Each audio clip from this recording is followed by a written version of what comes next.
교회된 자여 주의 오심을 예비하라. 다시 오리라 말씀하신 주의 약속을 기억하라. 오직 주님과 연합한 자 그날에 영원히 함께하리. 땅에서 주님과 동행한 자 주와 영원히 동행하리.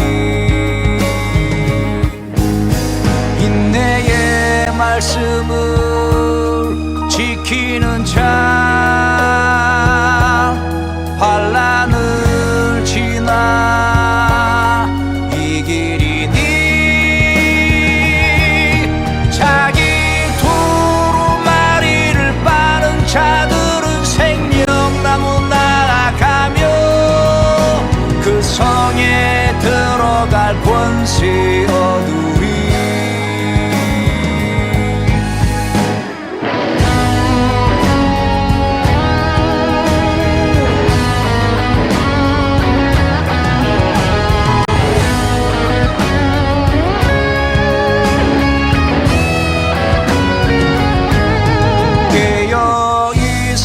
교회된 자여 주의 오심을 예비하라. 다시 오리라 말씀하신 주의 약속을 기억하라. 오직 주님과 연합한 자 그날에 영원히 함께하리. 땅에서 주님과 동행한 자 주와 영원히 동행하리. 인내의 말씀을 지키는 자 환난을 지나 이기리니. 자기 두루마리를 빠는 자들은 생명나무 나아가며 그 성에 들어갈 권세 얻으리. 인내의 말씀을 지키는 자 환난을 지나 이기리니. 자기 두루마리를 빠는 자들은 생명나무 나아가며 그 성에 들어갈 권세 얻으리.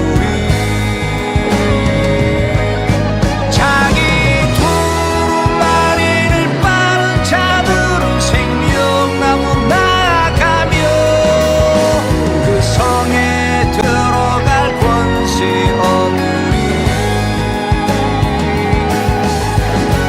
그 성에 들어갈 권세 얻으리.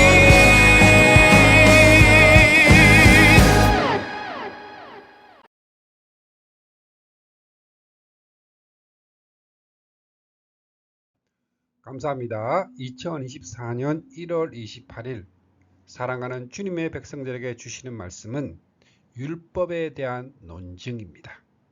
성경 말씀은 사도행전 7장 1절에서 4절 말씀입니다. 대제사장이 이르되 이것이 사실이냐. 스데반이 이르되 여러분 부형들이여 들으소서. 우리 조상 아브라함이 하란에 있기 전 메소포타미아에 있을 때에 영광의 하나님이 그에게 보여 이르되 내 고향과 친척을 떠나 내가 내게 보일 땅으로 가라 하시니. 아브라함이 갈대아 사람의 땅을 떠나 하란에 거하다가 그의 아버지가 죽음에 하나님이 그를 거기서 너희 지금 사는 이 땅으로 옮기셨느니라. 아멘. 사도행전 7장 1절에서 4절 말씀입니다. 스데반은 두 가지 제목으로 소송을 당했습니다. 이 거룩한 곳, 즉 성전과 모세의 율법에 위배되는 말을 했다는 제목입니다. 대제사장이 스데반에게 신문합니다. 이 고소 내용이 사실이냐? 성경과 모세의 율법에 위배되는 말을 했다는 것은 신성 모독죄로서 죽어 마땅한 죄입니다. 이 고소 내용이 사실이냐? 스데반이 대답하였습니다. 부영 여러분 들어보십시오. 진술을 시작합니다. 우리 조상 아브라함이 하란에 있기 전 메소포타미아에 있을 때에 영광의 하나님이 그에게 보여. 그는 먼저 하나님으로부터 시작합니다. 자, 이 점은 스데반뿐만 아니라 복음 전도자라면 누구든 이와 같은 순서대로 말을 해야 합니다. 하나님께서 인간들을 위하여 지금부터 이스라엘을 위하여 행하여 주신 일부터 말하기 시작합니다.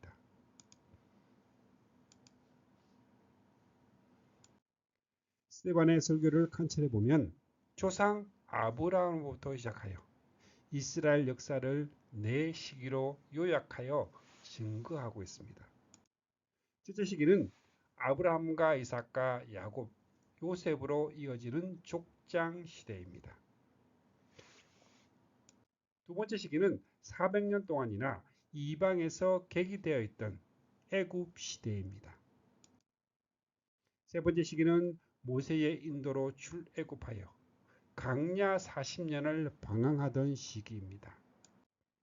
네 번째 시기는 가나안 정복으로부터 시작하여 솔로몬이 성전을 건축하기까지의 시기입니다. 이제 우리가 깨달아야 하는 것은 스데반이 무엇을 증거하기 위하여 어떤 의도에서 이 기나긴 이스라엘의 역사를 이야기하는 것일까요? 그것은 결론에 이르러 이제까지의 진술을 무엇과 연결시키고 있는가를 보면 분명히 나타나게 될 것입니다. 지금 스데반 집사는 공회 앞에서 이 설교를 하고 있습니다. 자, 그렇다면 함께한 대제사장과 공회원들과 거기 모인 사람들은 이 역사적인 사실을 모르는 사람이 한 사람도 없습니다. 자, 어떤 면에서는 스데반보다 더 능통한 사람들입니다. 스데반도 이를 알고 있습니다.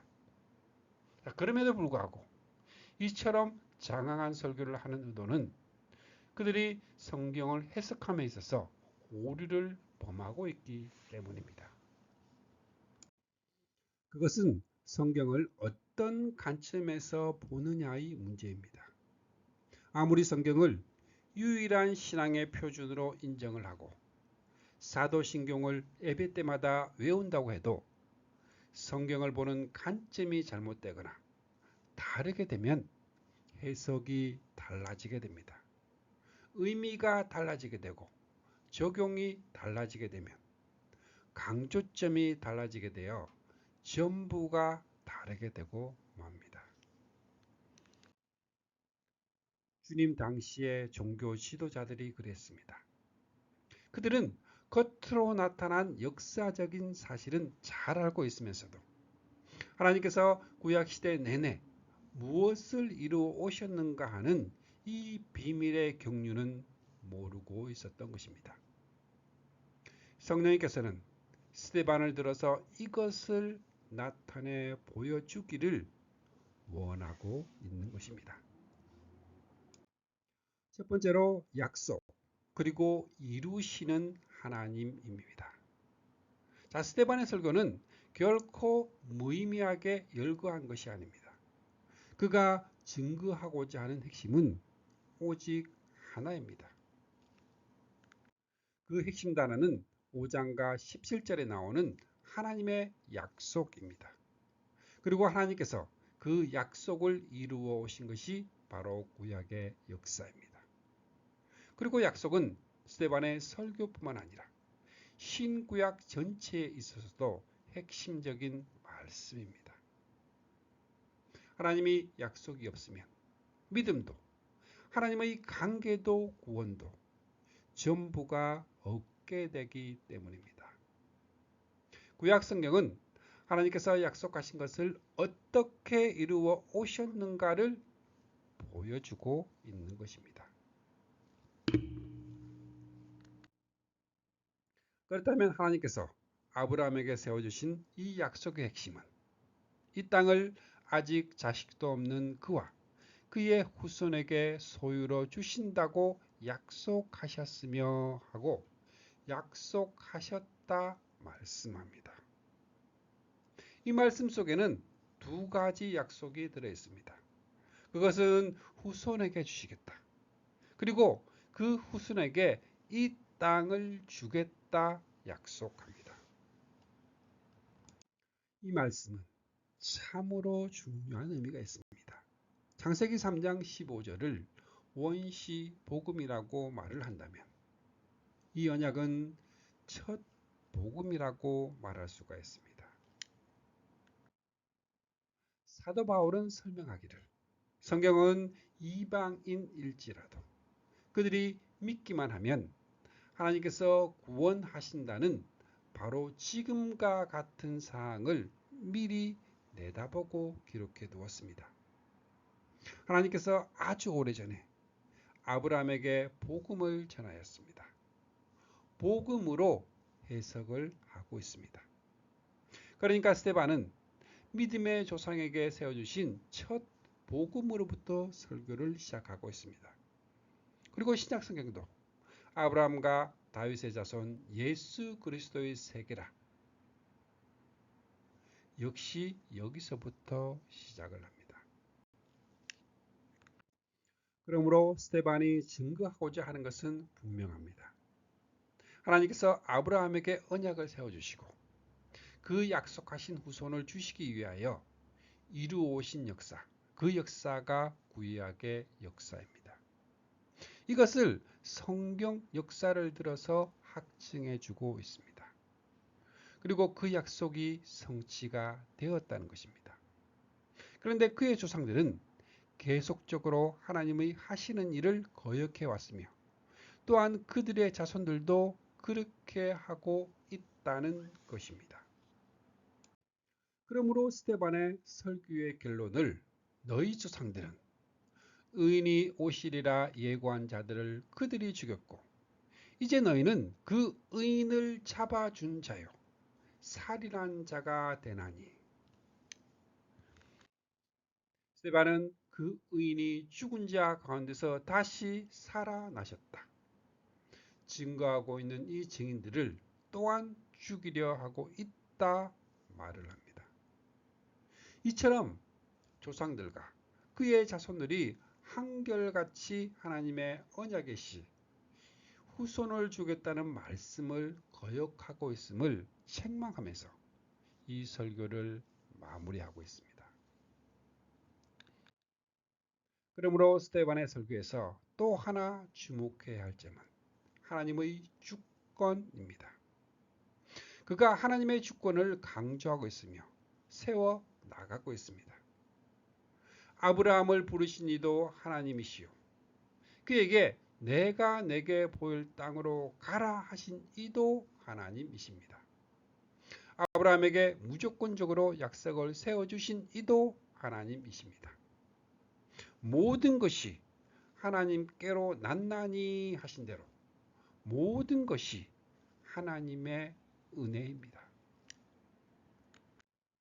그러므로 스데반은 하나님의 영광의 하나님으로 부르고 있습니다. 하나님은 이 영광을 받으셔야 하고 높임을 받으시고 찬양을 받으시기에 합당하시다는 뜻이 이 호칭 속에 들어있는 것입니다. 하나님이 영광의 하나님이 되시는 것은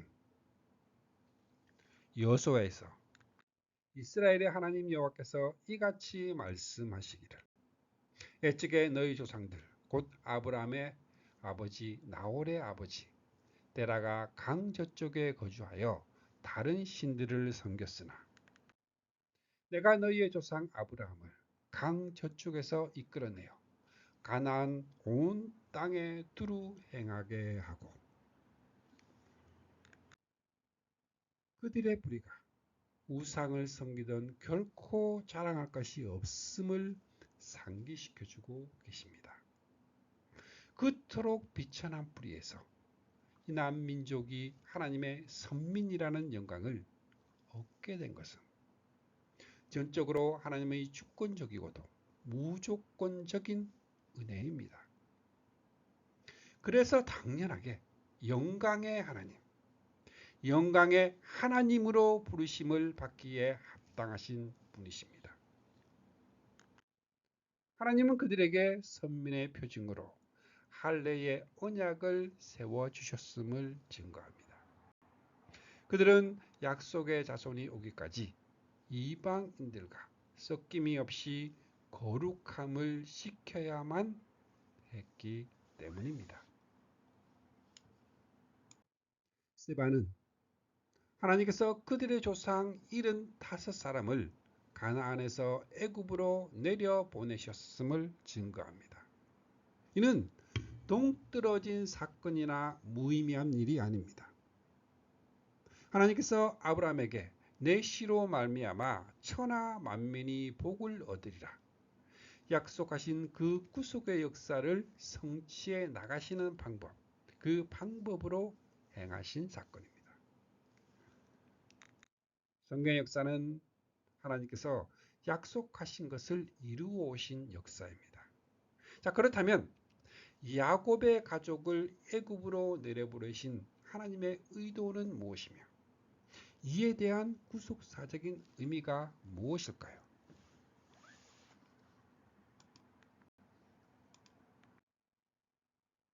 이제 두 번째로 거역한 이스라엘입니다.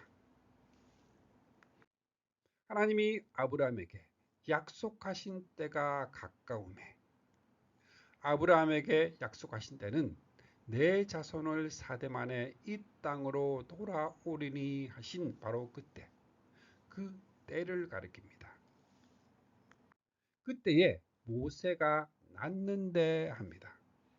자, 하나님께서는 이 모세를 가시나무 떨기 불꽃 가운데서 부르셔서 애굽에서 종살이를 하고 있는 자기 백성을 인도해 내십니다. 그렇다면 무엇 때문에 애굽으로 내려 보내셨으며 왜 돌아오게 하실까요? 그것도 분명하게 출애굽 사건을 통하여 영적 출애굽을 계시하여 주시기 위해서입니다. 사도행전 7장에는 이러한 뜻이 문자적으로 나타나 있지는 않습니다. 그러나 이 말씀을 증거하고 있는 스데반의 마음에는 분명히 이를 염두에 두고 있었습니다. 자, 그렇지 않다면 그의 설교는 무의미한 것이 되고 말기 때문입니다. 모세가 나이 40이 되었을 때에 자기 동족이 원통함을 당하는 것을 보고 애굽 사람을 쳐 죽입니다. 그러나 그들은 누가 너를 재판장으로 세웠느냐? 거절했습니다. 조상들이 거절하던 그 모세를 하나님은 가시나무 떨기 가운데에서 보이던 천사의 손으로 관리와 속량하는 자로서 보내셨다 말씀합니다. 그러면서 하나님이 너희 형제 가운데서 나와 같은 선지자를 세우리라 하던 자가 곧 이 모세라 설명을 덧붙이고 있습니다. 자, 여기에서도 조상들이 거절한 모세를 하나님께서 속량자로 보내신과 같이 너희가 거절한 모세 같은 선지자 예수 그리스도를 하나님은 우리의 속량자로 세우셨다는 것입니다. 거역한 이스라엘은 복종하지 아니하고 거절하였습니다. 그들의 조상들은 출애굽 과정에서 하나님께 어떻게 반응을 했을까요? 우리 조상들이 모세에게 복종하지 아니하고자 하여 거절하며 그 마음이 도리어 애굽으로 향하여 아론더러 이르되 우리를 인도할 신을 우리들을 위하여 만들라. 우리를 위하여 만들라 했음을 스데반은 지적합니다. 그들의 조상들은 하나님을 거절하고 복종하지 않은 그때 멈추지 않고 그때에 그들이 송아지를 만들어 그 우상 앞에 제사하며 자기 손으로 만든 것을 기뻐하더니 예배의 대상을 하나님 대신에 우상으로 바꾸어 버렸습니다. 어디서 그런 짓을 했습니까? 모세가 시내산에 올라가고 없는 동안 시내산 기슭입니다. 7절 말씀을 보시겠습니다. 또 이르시되 종 삼은 나라를 내가 심판하리니 그 후에 그들이 나와서 이곳에서 나를 섬기리라. 이곳은 바로 시내산입니다. 하나님께서는 그들을 애굽에서 속량하여 내면 감사함으로 이 산에서 나를 섬기리라 기대하셨습니다.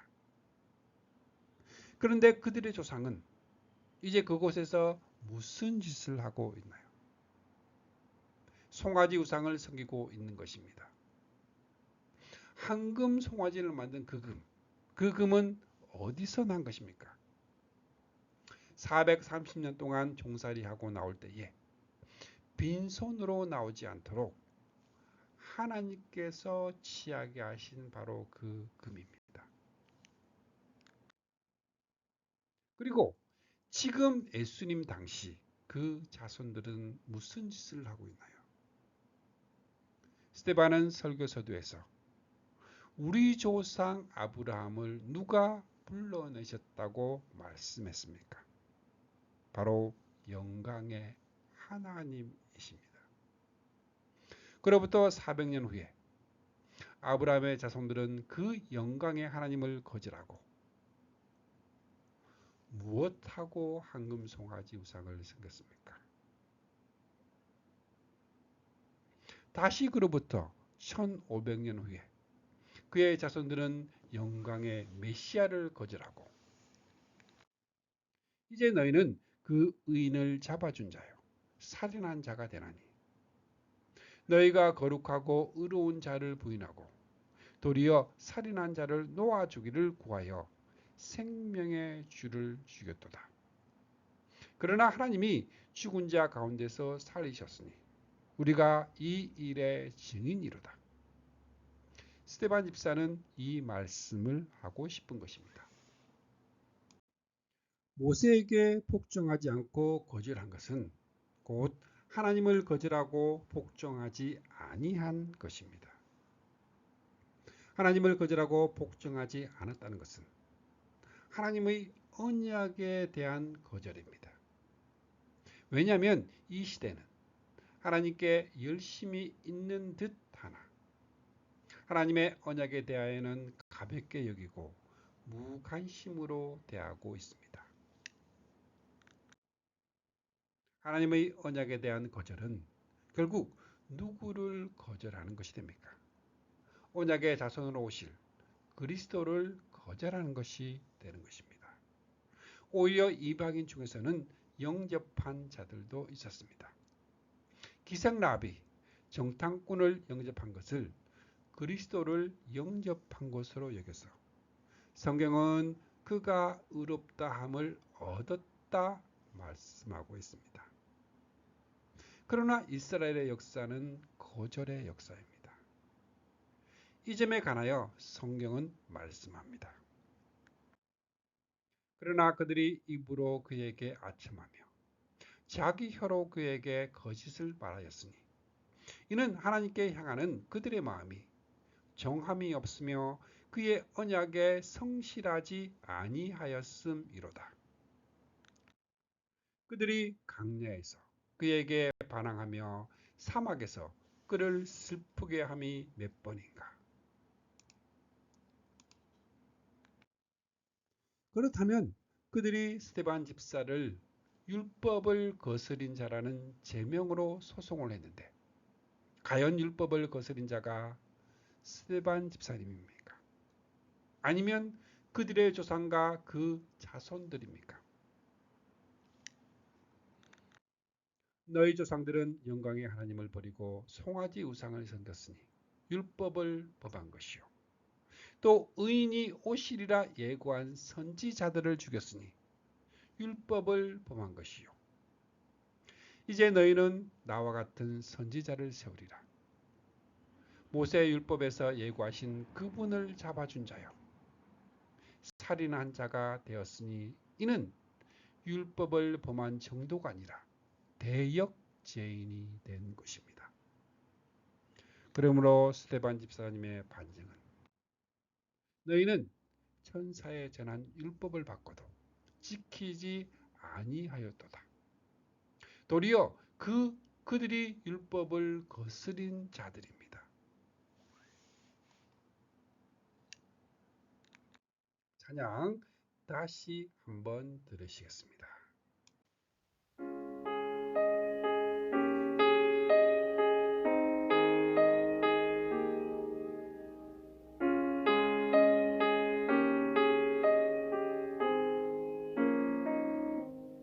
오 놀라우신 사랑으로 내게 찾아온 생명의 빛 나를 붙잡는 실패의 자리 딛고 일어나 구원의 주를 외치리 다시 한번 외쳐 부르니 예수여 나를 돌아보소서 어둠 속에서도 빛을 비추시는 예수만이 내 소망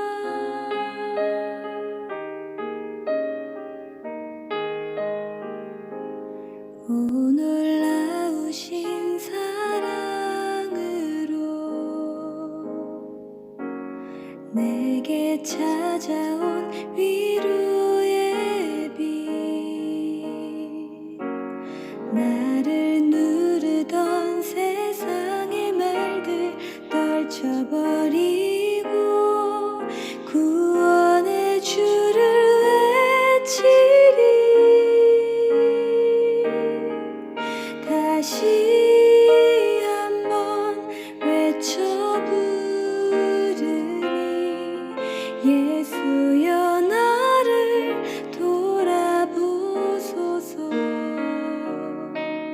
어둠 속에서도 빛을 비추시는 예수만이 내 소망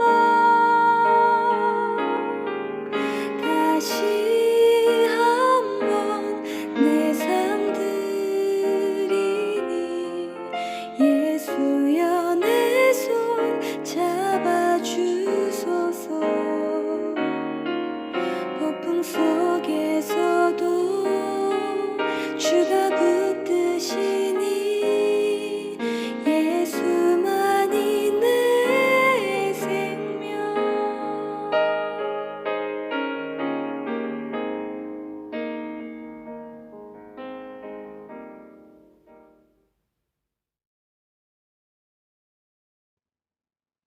다시 한번 주님만을 섬기십시오. 오직 주님만을 섬기십시오. 어떤 고난과 어려움이 와도 스데반 집사님과 같이 영광을 받으시기에 합당한 주님의 복음을 전하는 복된 자들이 되시기를 주님의 이름으로 축복합니다. 아멘.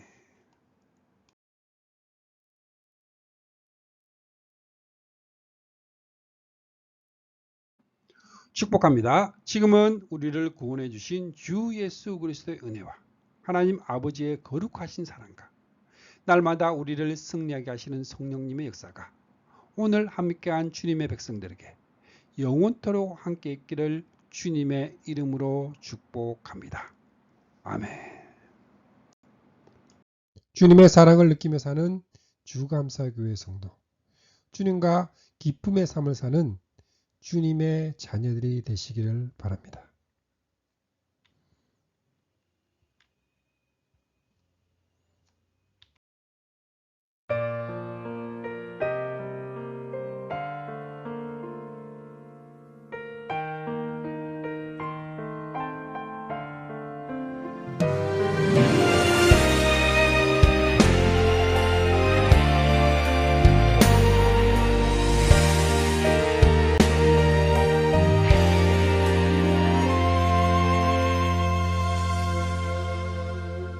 난 언제나 주님을 간절히 원하네. 기쁠 때나 내가 슬플